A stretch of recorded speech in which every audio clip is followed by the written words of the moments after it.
सो ये last paper बचा था, सब लोग इसी का वेट कर रहे थे कि इसका रिजल्ट रह क्या है। मैंने कल ही बोला था कि कल या परसों में इसका रिजल्ट आ जाएगा, क्योंकि आरआरबी क्लर्क का भी ऐसे ही हुआ था। ओके, तो अगर मैं अपने रिजल्ट की बात करूँ यार, एक तो ये एक ऐसा एग्जाम है ना जिसमें ना मुझे ना कॉन्फिडेंस ही नहीं है, पता नहीं क्यों। तो लास्ट टाइम ऐसा हुआ था कि मैंने सारे एग्जाम्स दिए थे, तो IBPS क्लर्क सिर्फ एक ऐसा एग्जाम था जो मेरे से क्लियर नहीं हुआ था। इवन SBIPO IBPS सब हो गया था, बट इसका पे इतना गंदा नॉर्मलाइजेशन हुआ था ना कि वो क्लियर ही नहीं हुआ था मेरे से। तो इसलिए मुझे ना कहीं ना इसके लिए थोड़ा डर लग रहा था। और मैंने इसका एग्ज़ाम का रिव्यू शेयर नहीं किया था, क्योंकि एक दो दिन के बाद ही ये आ गया था, आरआरबी क्लर्क का रिजल्ट आ गया था, उसके बाद टाइम ही नहीं मिला। और ये एक पहला एग्ज़ाम है, मतलब कि अभी तक मैंने ऐसा कोई भी एग्ज़ाम्स नहीं दिए जो मैंने दूसरे स्टेट से भरा हो। इवन झारखंड में वैकेंसीज कम रहती हैं फिर भी, तो इसका मैंने बट कहीं और से भरा।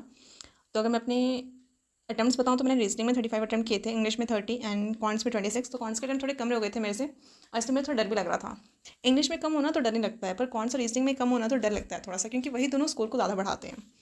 सो मेरे अटैम्प्ट तो 91 थे। वेल, अगर मैं अपनी रिज़ल्ट की बात करूँ तो ये रहा मेरा रिज़ल्ट। ओके, सो हाँ, एग्ज़ाम तो क्लियर हो गया है, बट बात ये है कि कमिंग तीनों सैटरडे ना एग्ज़ाम्स हैं, और मेरा तीनों एग्ज़ाम क्लियर हुआ है। तो जिसका भी हो गया है, बहुत अच्छे से पढ़ना है यार, बहुत मुश्किल से मौका मिलता है। मतलब कि हर कोई मेहनत करता है, फिर भी सिर्फ इतने से बच्चे चुने जाते हैं, और ऊपर से अगर मेंस ना निकले ना, बहुत ही बुरा लगता है।